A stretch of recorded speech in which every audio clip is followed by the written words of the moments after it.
right, everyone, I'm here with Paul C. Miller, and he is the president of... No. Okay, I won't do that. I don't. I've abdicated the throne many times. None of that. I'm here with not the president of the Far Out West Cycling Club, but today we're actually doing a bike ride that's been organized.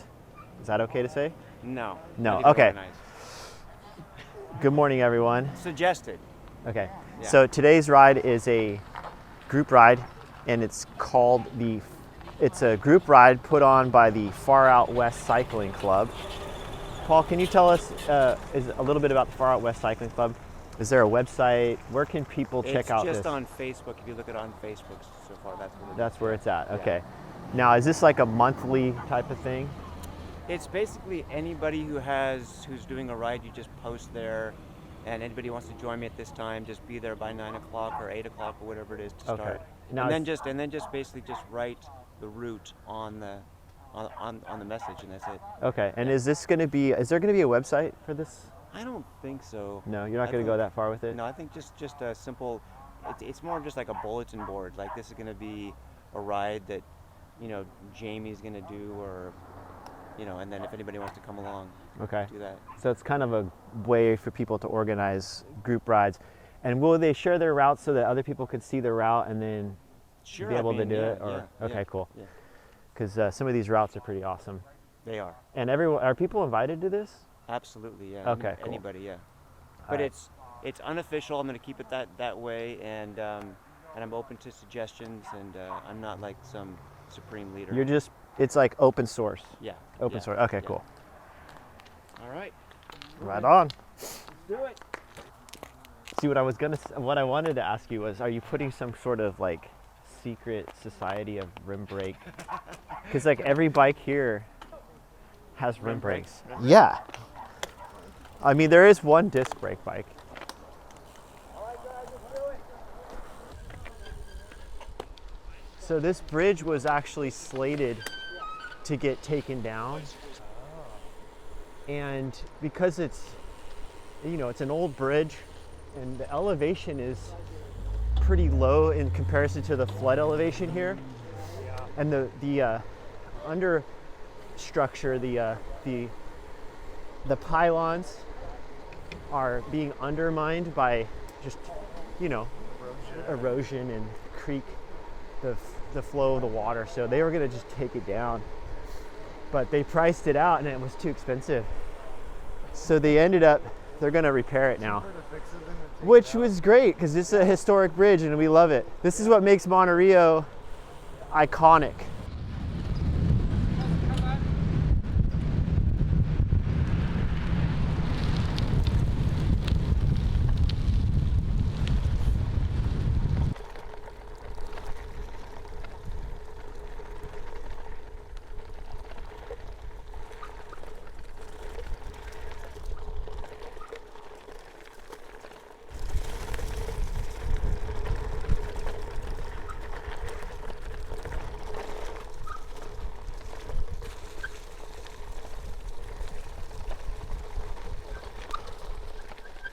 So are you going to ride it right now? I'm taking my shoes off, dude. Okay. I don't want to have freezing cold feet. It's rideable, but you still can get feet wet, right? Yeah, I want to see how. Let's go back to the Gold Coast again. Let's see. Is it rideable right? Oh yeah, that's totally rideable. Okay. I'm riding it.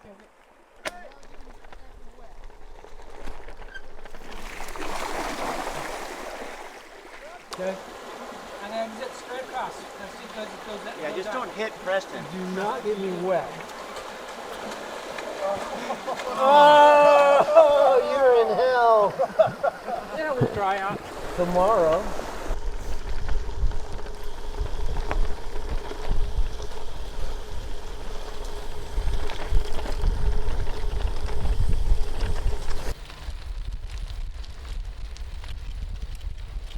Got quiet all of a sudden.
So I have to go get my cup. It fell off when we started the ride. What? Yeah, so I got to ride back. I hit it over in the tree over Are you there. serious? Really? Yeah. Oh, okay. I brought the different cup this time. Ah. And it just doesn't stay inside this little sleeve. Last week, or what was the last time we did this ride? Was it a month ago? No, it was 2 weeks ago. 2 weeks ago we did a similar ride. I brought this bike here. I took it out on a test ride and everything was working flawlessly. And on the ride, I started hearing a clicking in the rear wheel. So I thought maybe something was rubbing. Maybe it was the cable. The derailleur cable was just hitting the spokes, you know, flicking on the spoke, but it wasn't. I grabbed a couple spokes and a few of them were pretty soft. So I was talking to this other guy on the ride. He's a mechanical engineer. And we just got into this discussion about how to lace a bicycle wheel. And I told him that I decided on this particular wheel. I built this rear wheel, I don't know, last year. I haven't really ridden this bike that much, but I wanted to know why lace the spokes. You know, why are the spokes actually laced? So I decided to build the wheel up and not lace the final spoke because it's a 2-cross, and when I looked at how it was laced, it just looked like I put a huge kink in the spoke. And I just thought, I don't know, maybe 3-cross is better for lacing it because won't have such an extreme angle in the bend. So I went ahead and did 2-cross, and I didn't lace it, and all was fine. I looked online to see if anyone else did that. It didn't seem like it was a problem. Some people had a theory on why, but nobody seemed to have any. There wasn't anything I could find with the short research that I was doing that would tell me that it was a bad idea. So I went ahead and left it that way. But when I was talking to Jeremy, he's a mechanical engineer, he pointed out that that little bend actually helps when the spoke is under tension, obviously. When it's rolling and you go through the bottom of the wheel goes in contact with the ground, the spokes near the contact patch detension, and that extra little bend helps keep the spoke in tension. It can help. If there's enough spoke tension in the wheel, it probably doesn't matter. But because I didn't like really go for a high tension wheel build, I think that might have contributed to a few of the spokes getting loose on me. So anyway, I relaced the wheel, the spokes that were not crossed, and then I crossed them. So today was my redemption ride, and so far so good. I'm gonna go, actually, let's grab a couple of these spokes here and just see how they're feeling. Because I put them, not only did I cross them, but I also tensioned them up pretty high, figuring why not, you know, let's get a nicer high tension wheel. Ooh, nice and tight, nice and tight, nice and tight, tight, oh, really tight. These are, okay, these ones, maybe these two. No, I guess they're all about the same. These ones feel real tight. Actually, these ones feel a little looser. These two feel about the same. This set feels tight on the non-drive side.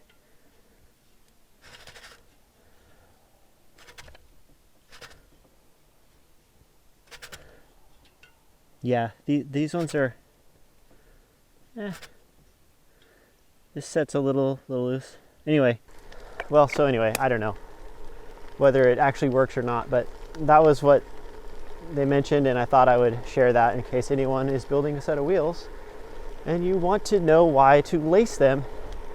I do think it helps. It definitely doesn't hurt. My thinking was, the reason I did it was just maybe that extra kink in the spoke would cause it to fatigue sooner, but I don't know. People have been lacing spokes for 120 years, so it should be fine. Dang, this thing's just not staying in.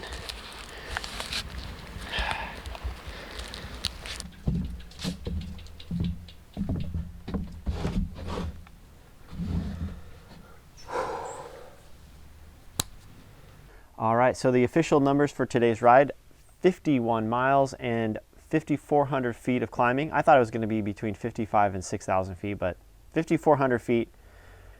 And what a great day overall. What a fun ride. What a great group. We had a good route. The coast was a little bit busy, but not too bad, and we got through there fairly quickly. So yeah, it was good. The bike is riding fantastic. The wheels dialed in finally. I think I finally got the wheels sorted out. The only thing left to do on this bike, and the reason I haven't really dialed it in, is just because I don't ride it that often, but I've only put a few rides on it since I had it built up. But the last thing I need to dial in will just be these brake pad alignment. I just haven't quite got it perfect yet.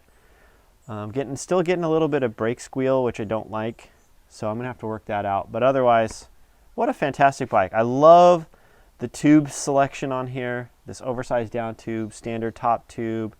The feel of this bike is perfect.